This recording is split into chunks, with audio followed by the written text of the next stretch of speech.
Do you feel nervous speaking English when you travel? Afraid people might laugh at your accent? Same here, but today we'll fix that together. Hello, everyone. Welcome back to Ms. English Channel.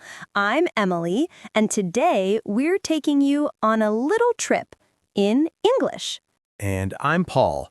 Wait, are we really going somewhere, or is this just another grammar journey? It's both. We're going to travel in our minds, but with real English you can use when you travel abroad. Okay, now you got my attention. Where do we start? Airport, hotel, or somewhere with food? Airport first, because that's where every journey begins, and sometimes where the most stress happens. True. I once almost missed a flight because I didn't understand what the staff was saying at the check-in counter. Perfect example. Let's help everyone not go through that. So, let's talk about English at the airport, check-in, and security. All right, I'm ready. I'm holding my passport, my bag, and a little bit of fear. Don't worry, Paul. You'll be fine. Okay, first phrase. I'd like to check in, please. Easy, polite, and clear. Got it. I'd like to check in, please. What happens next? They might ask, may I see your passport? Or, do you have any luggage to check? Right. And you can answer, yes, one suitcase, or no, just a carry-on. Exactly. Listeners, you can repeat with us. Yes, one suitcase. Nice. It's short, simple, and sounds confident. Confidence is key. Even if your accent isn't perfect, speak slowly, clearly, and smile. Yeah, smiling helps, even if you're panicking inside. Okay, next step, security check. You'll often hear, please take off your shoes, or put your laptop in a separate tray. That part always feels like a puzzle. Too many trays, not enough hands. Yes, so remember this useful phrase. Is this okay? It works for everything. Like when you're not sure if your water bottle is allowed or your belt looks suspicious. Exactly. Is this okay? Simple, polite, and safe. Okay, Emily, but what if the officer asks something fast and I don't understand? Great question. Just say, sorry, could you repeat that, please? That sentence is your magic key. Magic key. Sorry, could you repeat that, please? I love that. It's polite and gives me time to think. Yes, and it shows confidence, not fear. That's something I need to remember. My first trip abroad, I froze when the officer asked, "What's the purpose of your visit?" Ah, classic. You can answer, I'm here on vacation, or I'm traveling for business. I'm here on vacation. Okay, that feels safe. You see, it's all about being ready for the common questions. Once you practice, the fear disappears.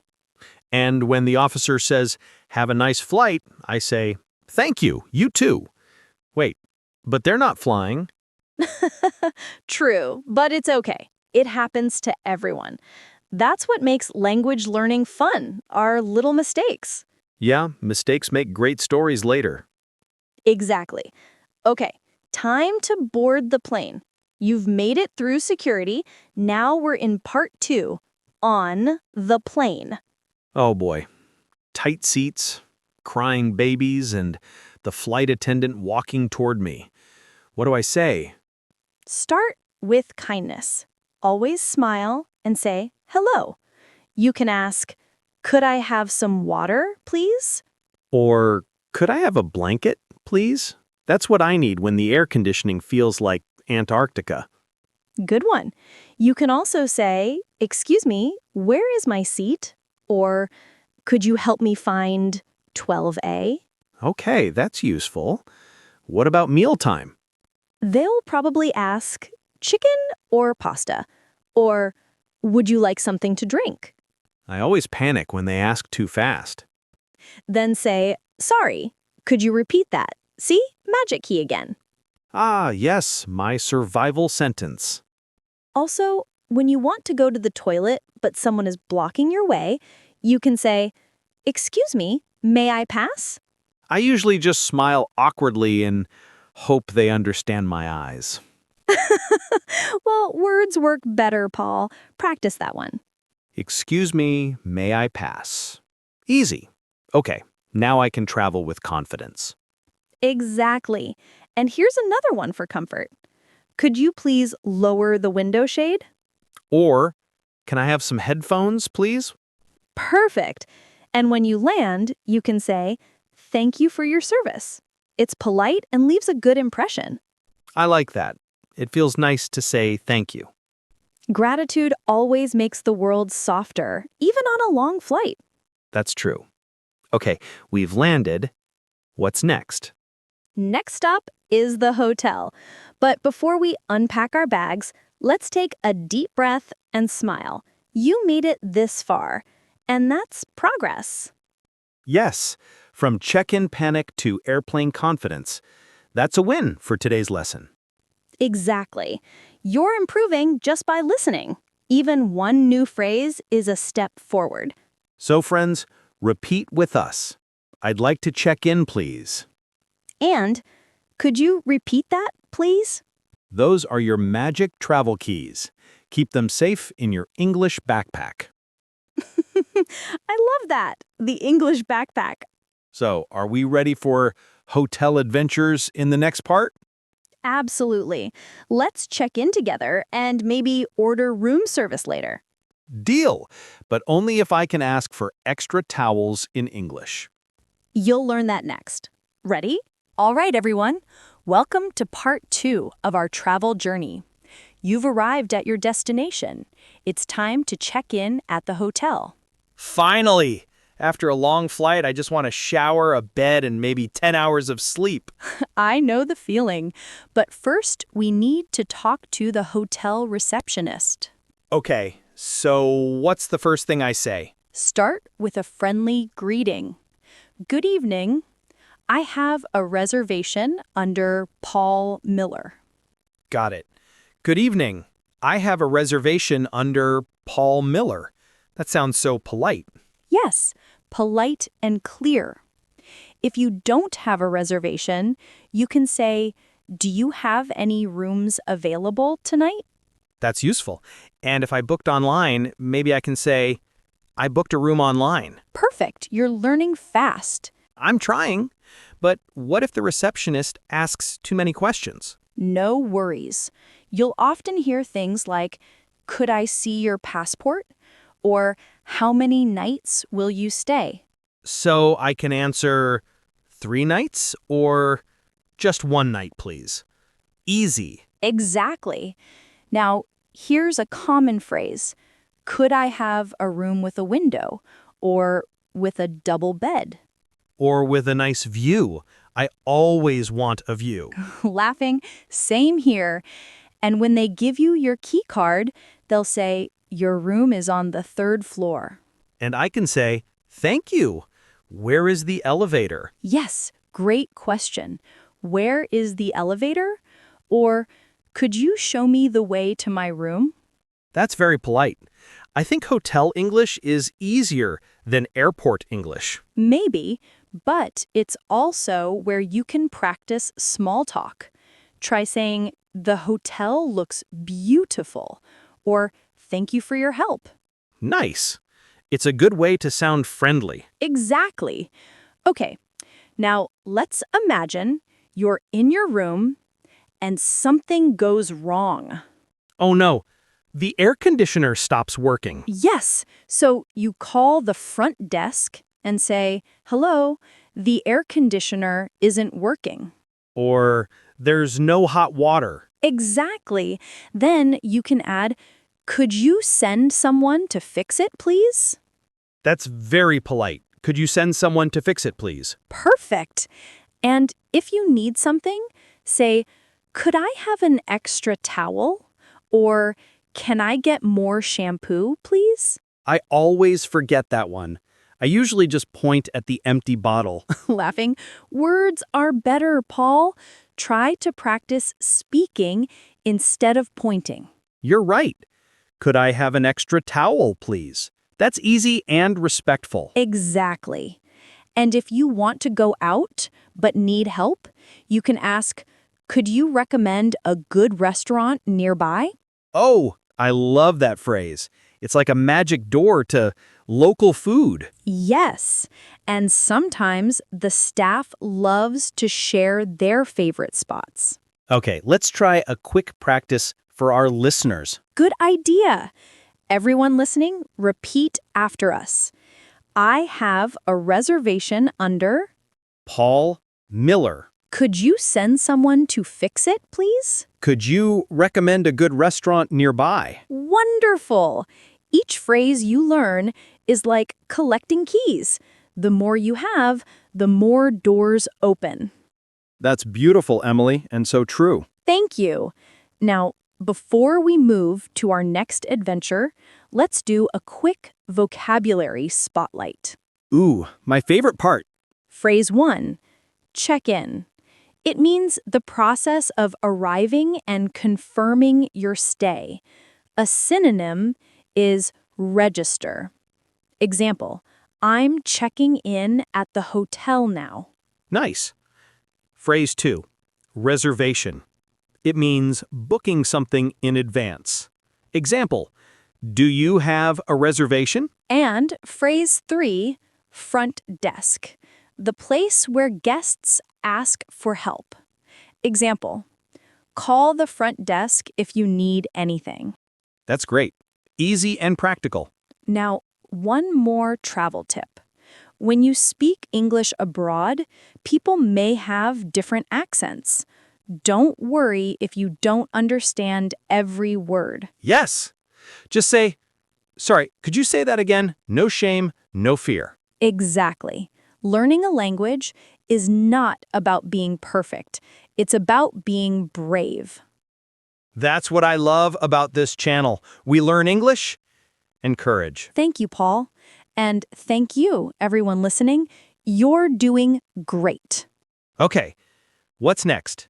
Next, we're leaving the hotel and going out to explore the city. Yes, adventure time and maybe getting lost a little. Laughing, that's okay. Getting lost is the best way to learn new things and new phrases. So, what are we learning in the next part? How to ask for directions, talk to taxi drivers, and explore confidently. Perfect. My favorite part. Real-life adventure English. Let's go explore together. All right, everyone. You've checked in, rested, and now it's time to explore the city. The sun is out, your camera is ready, and your English, too. Yes, I can already feel the excitement, but also a little fear. What if I get lost? That's part of the fun, Paul.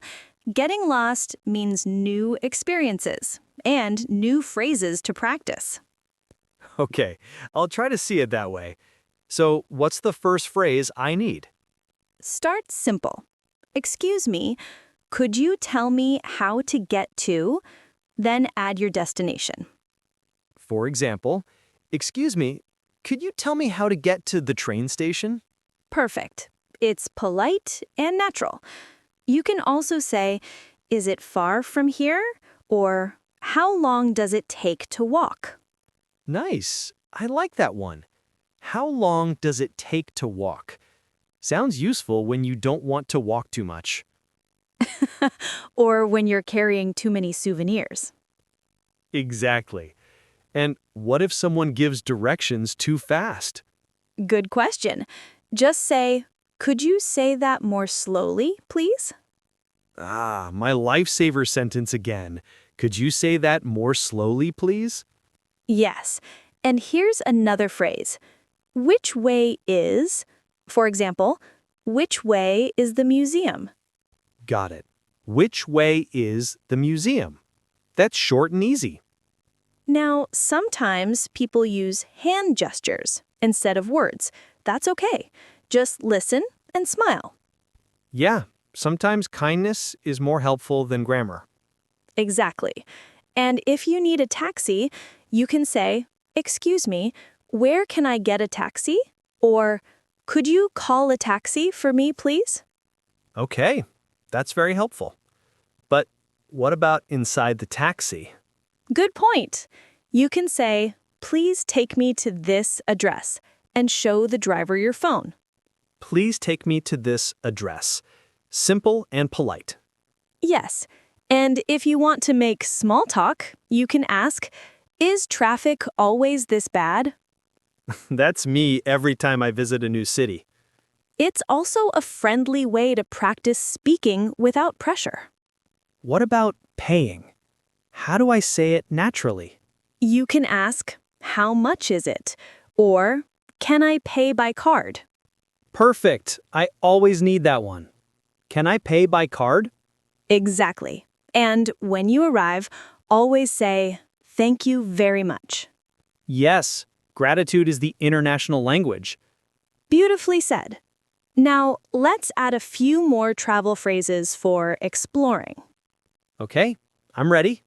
If you're at a cafe, you can say, "Could I see the menu, please?" And can I have a cup of coffee? Yes, and don't forget "to go" or "for here." Right. To go means take away, and for here means stay. Exactly. And if you're shopping, you can ask, "How much is this?" Or, "Do you have this in another color?" That's fun. I can already imagine myself buying too many souvenirs. That's the true traveler spirit. But remember, your smile and your effort to speak English always matter more than perfect grammar. That's so true. People usually smile back when you try. Yes, because communication is connection, not perfection. Wow, that's deep, Emily. Maybe, but it's true. Every "excuse me" or "thank you" builds confidence. Okay, can we do a quick review for our listeners? Of course. Repeat after us, everyone. Excuse me, could you tell me how to get to? Could you say that more slowly, please? Can I pay by card? And "thank you very much." Those are your city exploration essentials. Exactly. Now, vocabulary spotlight time. Yes, my favorite part again. Phrase 1. Directions means instructions on how to reach a place. Example, "Can you give me directions to the station?" Phrase 2, traffic, means cars and vehicles on the road. Example, the traffic is heavy this morning. Phrase 3, souvenir, something you buy to remember your trip. Example, "I bought a small souvenir from my friend." These are perfect words for travelers. Yes, and when you use them with confidence, every city feels friendlier. That's so true. You start to feel like a citizen of the world. Exactly, Paul. Learning English opens doors everywhere, not just for travel, but for understanding people. I love that.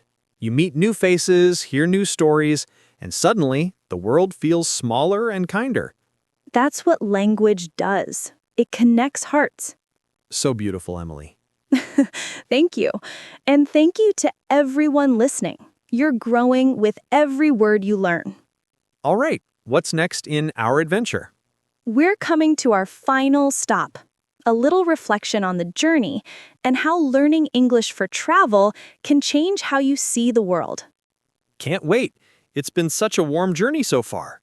Yes, and the last part will bring everything together, your progress, your confidence, and your story. Welcome back, everyone. You've made it through the airport, the airplane, the hotel, and the city. What a journey we've had together. Yeah, I can't believe how much English we've used already. From, "Could you repeat that, please?" to, "Can I pay by card?" It's like I've traveled the world in words. Exactly, Paul. That's the beauty of learning through real-life moments. It's not just grammar, it's courage, kindness, and connection. You know, I used to be afraid to speak English while traveling. I thought people would laugh at my accent or mistakes. And now? Now I realize people don't care if you're perfect. They care if you're kind and clear. Even a small effort makes a big difference. That's so true. When you speak from the heart, even simple English becomes powerful. Yes, like when you say thank you with a smile, it can brighten someone's day. Exactly. And that's why English for travel is more than words. It's a bridge between cultures. I like that. A bridge made of small, brave sentences. Beautifully said. Let's remind our listeners of some key phrases before we wrap up. Good idea. I'll start. I'd like to check in, please. Sorry, could you repeat that, please? Could you send someone to fix it, please? Excuse me, could you tell me how to get to... And finally, thank you very much. Perfect! Those simple sentences can carry you anywhere in the world. Yeah, they're like little travel companions, always ready when you need them. Exactly. And remember, listeners, it's okay to make mistakes. Every time you try, you're getting stronger. Right. The only mistake is staying silent. Yes, that's one of my favorite lessons. You don't learn by being perfect, you learn by being brave. I remember my first trip abroad. I was trying to ask for a taxi, but I said Texas instead. Everyone laughed, but then they helped me anyway. Oh, that's adorable. And you see, that's how language connects, with laughter and kindness. Yeah, I'll never forget it. And now I want our listeners to remember this. It's not about speaking fast, it's about speaking with heart. Beautiful, Paul. Speaking with heart. That's what makes English come alive. And it makes traveling more meaningful too, because when you talk to people, even in simple words, you see the world differently. Exactly. You realize that every country, every culture shares something familiar. A smile, a thank you, a kind word. It's like English becomes more than a skill. It becomes a way to connect. Yes, and that's why we're so proud of everyone listening today. You didn't just learn travel English, you learned to express yourself with confidence. You learn to ask, to listen, to laugh, and to try again. And that's what matters. Could you repeat that, is a step forward. Every thank you is a bridge built. So true. And if you forget some words tomorrow, don't worry. That's normal. Yes, learning a language is not a race. It's a journey. Exactly. And today, you've already taken another step on that journey. So, to everyone listening, even if you remember just one phrase from today, you're improving. Repeat after us. I can speak English when I travel. Yes, you can. You really can. And the more you practice, the more the world opens up to you. So keep learning, keep exploring, and keep believing in yourself. Because one sentence today can lead to one new friend tomorrow. That's such a lovely thought, Paul. Thank you. I learned from the best. All right, everyone. That's all for today's episode. Learn English for travel. If you enjoyed this journey with us, don't forget to like, comment, and subscribe. And comment below, what's one travel phrase you'll use next time you go abroad? Or share your funniest travel story. We love reading them. We really do. And remember, your English doesn't need to be perfect to be beautiful. Yes, the courage to speak is already success. So pack your words, wear your confidence, and go see the world. With English and a smile. Thank you for learning with us today. Until next time, stay curious, stay kind, and keep growing. See you in the next episode. Safe travels, everyone. Bye-bye.